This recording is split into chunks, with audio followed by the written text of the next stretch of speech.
Mrs. Wread, back to share another chapter of Charlotte's Web by E.B. White. Today we're starting chapter 2.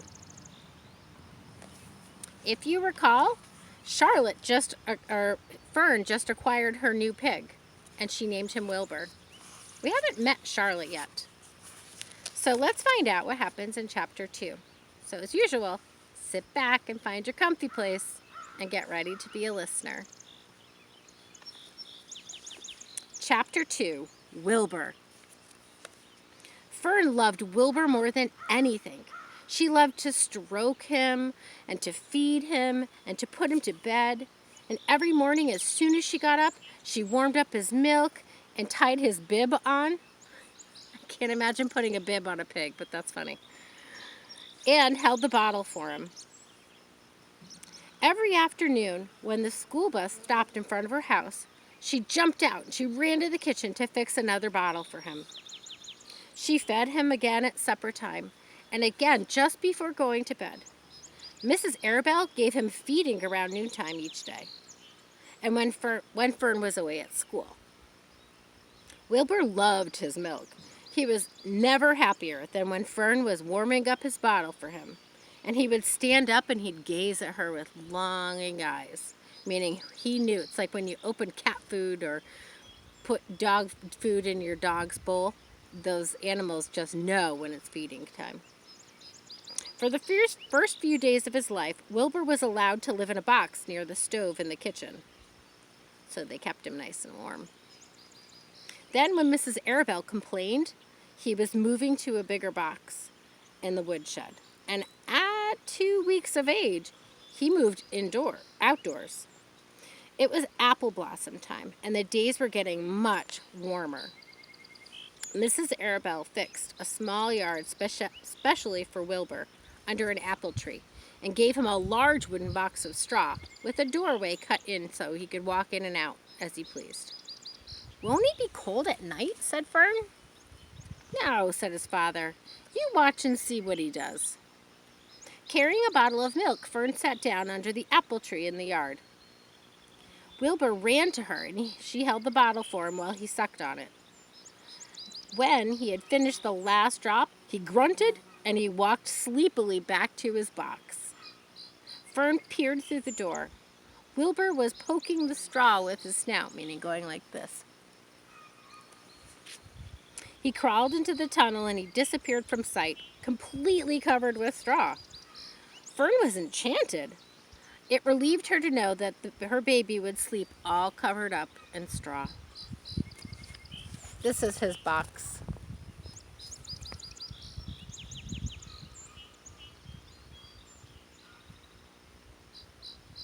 She's a really good mom, taking care of her baby.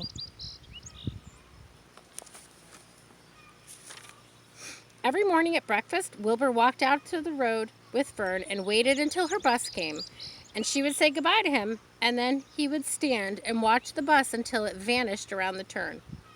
While Fern was in school, Wilbur was shut up in his yard, meaning he was put up in his pen so he didn't wander away. But as soon as she got home in the afternoon, she would take him out and he would follow her all over the place. If she went into the house, Wilbur went too. I can't imagine having a pig in my house. Some pigs are pets, but he seems like he's getting kind of big.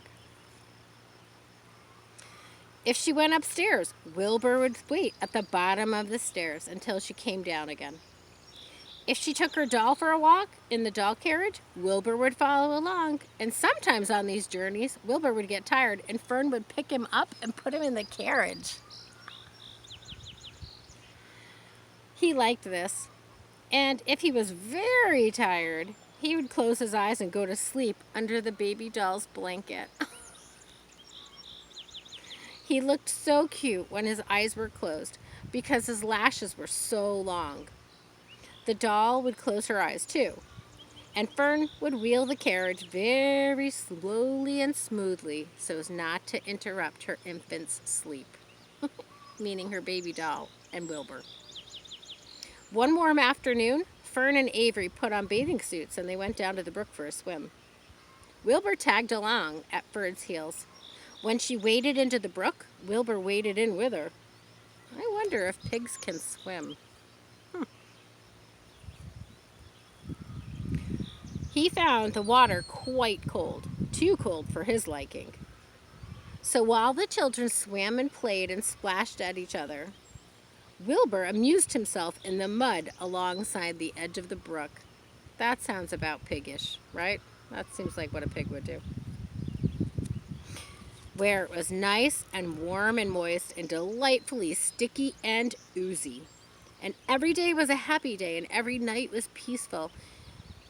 Wilbur was what farmers call a spring pig, which simply means that he was born in springtime. This is Fern with Wilbur and her baby doll in the carriage.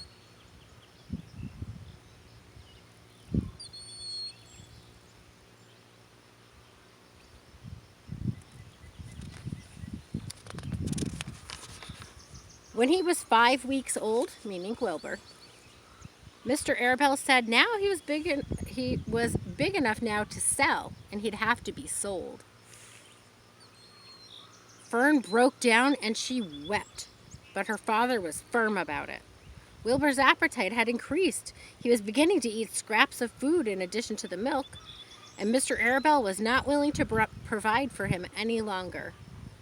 He had already sold Wilbur's 10 brothers and sisters. He's got to go, Fern, he said. You have had your fun raising a baby pig, but Wilbur is not a baby any longer, and he has to be sold. I'm thinking and I'm wondering how Fern might be feeling right now, because I know how I'm feeling. Call up the Zuckermans, suggested Mrs. Arabelle to Fern. Your Uncle Homer sometimes raises pigs. And if Wilbur goes to live there, you can just walk down the road and visit him as often as you like. How much money should I ask for him? Fern wanted to know. Well, said her father, he's your runt. Tell your Uncle Homer you've got a pig, and you'll sell for $6 and see what he says. $6? That does not seem like a fair amount to me. It was soon arranged, and Fern phoned and got her Aunt Edith, and her Aunt Edith hollered for Uncle Homer, and Uncle Homer came in from the barn, and he talked to Fern. When he heard the price was only $6, he said he would buy the pig.